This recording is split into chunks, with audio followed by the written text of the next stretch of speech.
یہ کہانی ہمیں اس ایمانداری، فرض اور انسانیت کی یاد دلاتی ہے جو آج کے دوران میں اکثر کھو جاتی ہے۔ گھڑی والا ایک ایسے سادھارن مگر نیک دل انسان کی داستان ہے جو اپنے اصولوں اور سچائی کے راستے پر چلتے ہوئے ایک انجان لڑکی کی امید بن جاتا ہے۔ پرانی گلیوں، سرد ہواؤں اور ایک رہسیامی گھڑی کے ارد گرد گھومتی یہ کہانی بتاتی ہے کہ کیسے ایک چھوٹی سی دکان اور اس میں بیٹھا ایک غریب گھڑی ساز بھی کسی کی زندگی بدل سکتا ہے۔ شہر کے ایک پرانے محلے میں جہاں تنگ گلیاں اور پرانی حویلیاں تھی، ایک چھوٹی سی دکان تھی۔ اس دکان میں بیٹھتا تھا عبداللہ، ایک غریب گھڑی والا۔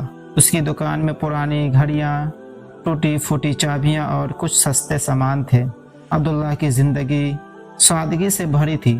وہ دن رات محنت کرتا، لیکن اس کی کمائی بس اتنی تھی کہ وہ اپنے پریوار کا پیٹ پال سکے۔ پھر بھی وہ ہمیشہ اللہ کا شکر ادا کرتا اور کبھی کسی سے شکایت نہیں کرتا۔ ایک ٹھنڈی سردیوں کی شام تھی، سورج ڈوب چکا تھا اور محلے کی گلیاں سنسان ہو چلی تھی۔ عبداللہ اپنی دکان بند کرنے کی تیاری کر رہا تھا، تبھی ایک لڑکی اس کی دکان کے سامنے رکی۔ وہ ایک لمبا برقع پہنے تھی جس سے اس کا چہرہ ڈھکا ہوا تھا۔ اس کی آواز میں ایک عجیب سی بے چینی تھی۔ بھائی جان، کیا آپ میری گھڑی ٹھیک کر سکتے ہیں؟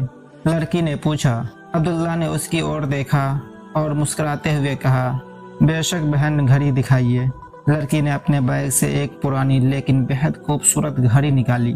وہ گھڑی سونے کی طرح چمک رہی تھی اور اس میں نقاشی اتنی باریک تھی کہ عبداللہ نے ایسی گھڑی پہلے کبھی نہیں دیکھی۔ اس نے گھڑی کو دھیان سے دیکھا اور کہا، یہ تو بہت قیمتی لگتی ہے، اسے ٹھیک کرنے میں تھوڑا وقت لگے گا، آپ کل آ جائیے گا۔ لڑکی نے ایک پل کے لیے ہچکچایا، پھر بولی، ٹھیک ہے، لیکن اسے بہت سنبھال کر رکھیے گا، یہ میرے لیے بہت خاص ہے۔ اس نے اپنا نام یا کوئی اور جانکاری نہیں دی اور تیزی سے چلی گئی۔ عبداللہ نے اپنی گھڑی کو تجوری میں رکھا اور گھر چلا گیا، لیکن اس رات اسے نیند نہیں آئی۔ اس گھڑی کی چمک اور اس لڑکی کی بے چینی اس کے دماغ میں گھوم رہی تھی۔ اسے لگ رہا تھا کہ اس گھڑی کے پیچھے کوئی راز ہے۔ اگلے دن صبح جب وہ دکان کھولنے پہنچا تو اسے ایک اخبار ملا جس میں ایک خبر چھپی تھی، شہر کے ایک بڑے جوہری کی دکان سے ایک بیش قیمتی گھڑی چوری ہو گئی ہے۔ اس گھڑی کا وورن پڑھتے ہی عبداللہ کا دل دھک دھک کرنے لگا۔ اخبار میں لکھی گھڑی کا وورن بالکل ویسا ہی تھا جیسے لڑکی نے اسے دی تھی۔ عبداللہ کے سامنے ایک دھرم سنکٹ تھا، کیا وہ پولیس کو خبر کرے یا اس لڑکی کے آنے کا انتظار کرے؟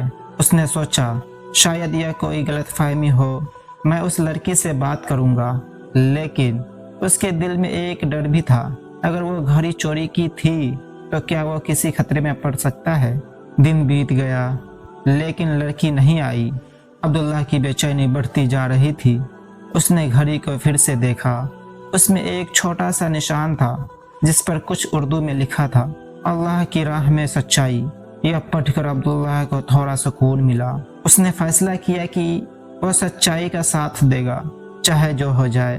دوسرے دن جب وہ دکان پر تھا تبھی دو لوگ اس کی دکان پر آئے۔ وہ سادے کپڑے میں تھے لیکن ان کی آنکھیں میں ایک تیز تھا۔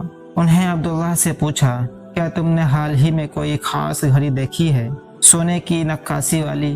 عبداللہ کا دل تیزی سے دھڑکنے لگا۔ اس نے شانت سور میں کہا، جی، ایک لڑکی آئی تھی، اس نے مجھے ایک گھڑی دی تھی ٹھیک کرنے کے لیے، لیکن وہ واپس نہیں آئی۔